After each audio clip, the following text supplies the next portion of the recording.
O que realmente faz sentido aqui na criação coletiva, na forma da gente se posicionar com os nossos vários corpos, né? Então, a primeira coisa seria a gente ter essa ideia de que nós somos vários corpos.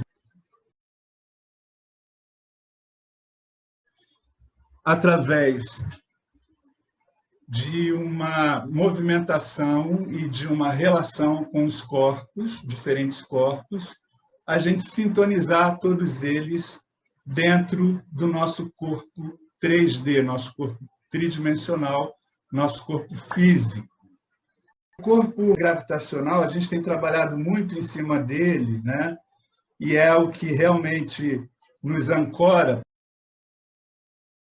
Seria o corpo biológico, anatômico, o corpo magnético, que teria uma relação com o corpo mental, com a minha tela mental, né? Dentro do meu corpo magnético, eu acesso uma tela mental, um corpo mental, que é a minha tela mental sobre o meu corpo. E um terceiro corpo, que seria o corpo elétrico, que seria o corpo espiritual. A gente pode pensar o espiritual como o mundo, o universo como um todo, o cosmos. É a minha relação com o macrocosmos. É o que o meu corpo acessa do macro. É um corpo eletrônico, porque ele troca plasmas, né? Ele é alimentado por plasmas que vêm das estrelas, que vêm de outras galáxias. Então, esse meu corpo eletrônico, ele tem essa capacidade. E tudo isso é inerente, isso já está na gente. O que a gente vai fazer é ativar e buscar uma sintonia desses corpos. O corpo gravitacional está na terceira dimensão, o corpo magnético está na quarta dimensão, que é, para nós, o acesso a essa dimensão é a imaginação, é a fantasia, é a mente, está dentro do corpo magnético. E no corpo elétrico, que a gente chamaria de um corpo espiritual, que está na quinta dimensão.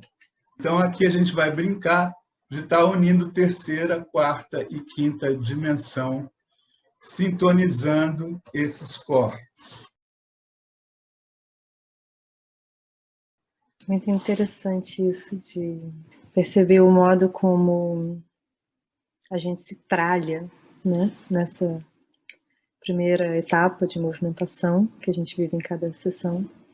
E principalmente quando a gente depois vai fazer esse jogo em que a gente é matéria, né, como o modo como a gente é tralhada tem consequências no jogo que surge, né?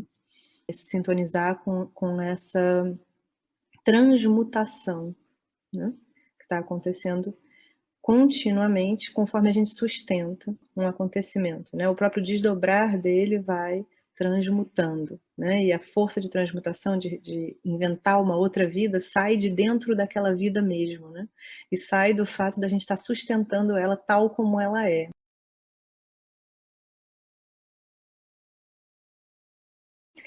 Trazer um pouquinho dessa ativação que o Guto propôs para o universo, multiverso da nossa coleção, né? E olhar para esse corpo, né, da tralha, trazendo um pouco dessa perspectiva que a multidimensionalidade pode trazer, né? Ou seja, aquele corpo de tralha contém todos os acontecimentos do mundo em potência, né? Dependendo da maneira como eles forem convocados, aqueles materiais, né? E entrarem em jogo, eles vão proporcionar diferentes vidas, né? Diferentes encarnações com aquele mesmo conjunto, né? Com aquela mesma constelação de materiais, muitos acontecimentos diferentes podem se dar, né? Trazer essa componente, né? Que já existe na prática do END, que é a gente observar através daquele conjunto de coisas, né? Que é um conjunto de fragmentos perdidos, desgarrados, dos seus devidos lugares, né? Observar neles a fractalidade, ou seja, a possibilidade que eles têm de constituir mundos, né? De fazer outras vidas, né? De se reanimarem. O modo operativo me ajuda a encontrar o cerne, né, das minhas questões. Eu tenho trabalhado muito essa palavra, usado muito essa palavra, cerne, núcleo, né, coração das ações.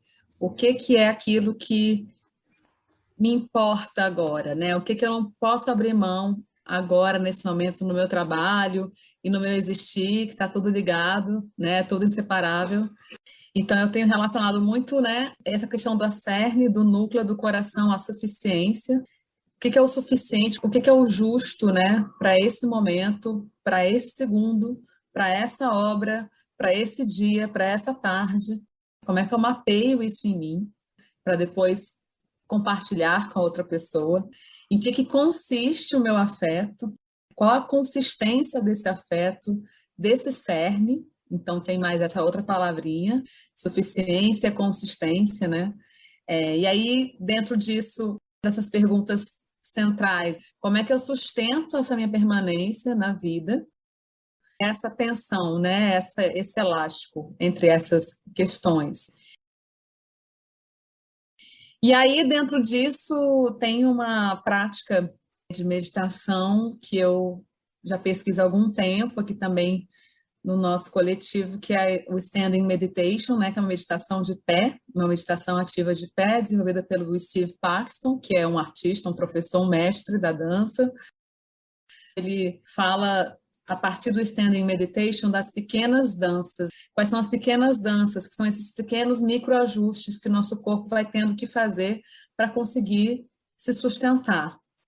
Fui percebendo também que essa meditação tem muito a ver com o jogo, aproveitando essa palavra, né, o standing, que também se relaciona com standing by, né? Estar de pé é apoiar, é estar apoiada, é estar de prontidão, né? É um estado de suporte de si mesma, de sustentar o meu próprio corpo, sustentar o acontecimento que está ali, naquele estado de atenção específico, que é também voltado para a disponibilidade. Nessa minha investigação, né, esse estado de atenção que o estar de pé nos traz, me conecta também com a comparência, que é uma palavra que tem a ver com presença, com estar ali, com o acontecimento, esse estado de permeabilidade, de atravessamento, de dar passagem, né, que também são termos que a gente está habitando, né? E me interessa também muito, cada vez mais, como artista, deixar que uma movência, que uma criação, que um assunto surja, emerja sem muito esforço, sem ter que eu ficar procurando demais pela coisa. Mas como é que eu danço sem perceber? Como é que eu movo sem perceber? Como é que quando eu vejo, quando eu reparo, a situação já está lá, né? E eu lido com ela. O meu trabalho sempre foi muito voltado para pensar a coletividade, mas nesse momento de isolamento ficou muito imperativo pensar a minha individualidade e como que ela tensiona com o coletivo, até mesmo para eu buscar outras qualidades de presença com esse coletivo. É preciso a gente se mapear, se relacionar, enfim, é um trânsito, né? É um dentro e fora que não existe, na verdade, né? Que a gente está aqui, todo mundo permeável, mas é um movimento. Como que a gente mapeia intimamente os processos que estão acontecendo com a gente, como eles emergem, como eles se performam, né? Eu relacionei a prática de shamatha, que é uma meditação tibetana, que é meditar olhando para uma imagem específica, mas que a gente pode fazer isso com qualquer objeto, qualquer outra imagem, qualquer outra coisa. Esse exercício, observar, ser observada, reconhecer essas linhas de força do que está ali, enunciar e pensar como eu exponho, eu pensar o que comparece naquela imagem, com qual consistência comparece e com qual suficiência eu exponho para o outro. Se dispor a ser corpo-território, né? Se dispor ao seu corpo virar o tabuleiro do jogo. Que não é a mesma coisa que a gente entrar no tabuleiro, né? Por exemplo, uma situação cênica é eu entro no tabuleiro. Essa é eu me torno o tabuleiro inteiro, né? Eu não entro no palco, eu sou o palco. Tudo está acontecendo em mim. E isso pode gerar, né, um certo encapsulamento. E aí depois como que a gente faz né? Fica muito explícito o custo, né? O comum custa algo, não é algo que está dado, né? Não é idílico, não é pacífico. O comum é trabalho coletivo, né? Um certo esforço, é um esforço de deslocamento de si. É o corpo antena, e é uma prática onde a gente literalmente reconhece o nosso corpo enquanto um dispositivo de conexão, que recebe, capta, modula, transduz, transmite sinais, né, simultaneamente. Uma antena nunca é só receptora ou só transmissora, mas a gente está o tempo todo fazendo isso em maior ou menor grau. Então, a gente vai abordar esse corpo como um corpo de passagem, um corpo que é atravessado por forças, que também atravessa, e mais ou menos uma ideia que eu vou chamar de corpo-campo, onde a gente é simultaneamente matéria, né, a coisa, o corpo, e também a ressonância disso no entorno, no todo, né? Como que a gente pode sintonizar com o estado de corpo em que a gente move e é movida por essas forças, né? Em que a gente pode estar fazendo e ao mesmo tempo sendo feita, né? Sendo conduzida por essas forças, né? E claro que isso é forma também, porque isso vai sendo expressado em forma, em movimento, né? Em sensório-motoramente pelo nosso corpo, que tem essa tecnologia matérica, né?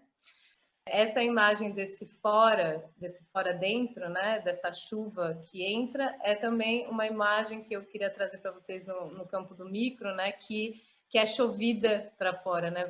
E aí eu queria fazer um discernimento entre sensação e percepção, né? Porque essa imagem do toque é bem legal, porque ao mesmo tempo que a gente toca, a gente é tocado. Nada é só de um vetor, né? Mesmo que a minha intenção seja para fora, eu toco, eu pego esse copo d'água, esse copo também está me tocando, né? As sensações são, na verdade, é passiva. Eu recebo onda eletromagnética pelo sentido da visão, a onda mecânica bate no meu ouvido para eu ouvir, então tudo isso está no sentido passivo. Já a percepção é uma atividade, é algo que é preciso ser feita, né? Então, não só o eletromagnetismo é enviado por, sei lá, TV, rádio, não só o planeta Terra, inclusive, tem um campo eletromagnético, ele serve como um escudo, né, do campo do planeta Terra, mas o nosso coração também emite ondas eletromagnéticas. Então, tem a introdução, tem a condução do que acontece quando isso acontece, que é a ressonância, e a transdução é o nosso exercício corporal que a gente vai fazer, que acontece quando a ressonância acontece. Como que eu transduzo isso em movimento? E por que transduzir? Porque uma antena, por exemplo, uma antena de rádio, né, ela recebe corrente elétrica e emite campo eletromagnético.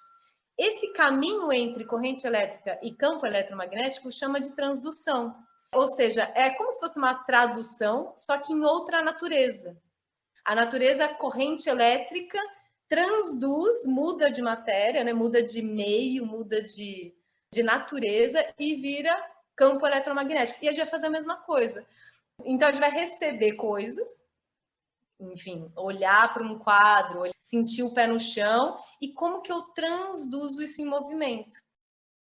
É justamente com essa potência criativa, inventiva e também muito empírica que a gente vai entrando em relação. A transdução atualiza a relação através de sua energia em potencial. E eu atualizo a minha relação através da transdução. É diferente de dedução, que resolve a relação com elementos fora dela, e de indução, que manipula a relação antecipando a sua direção. A Fê fala bastante dessa relação entre manipulação e manuseamento.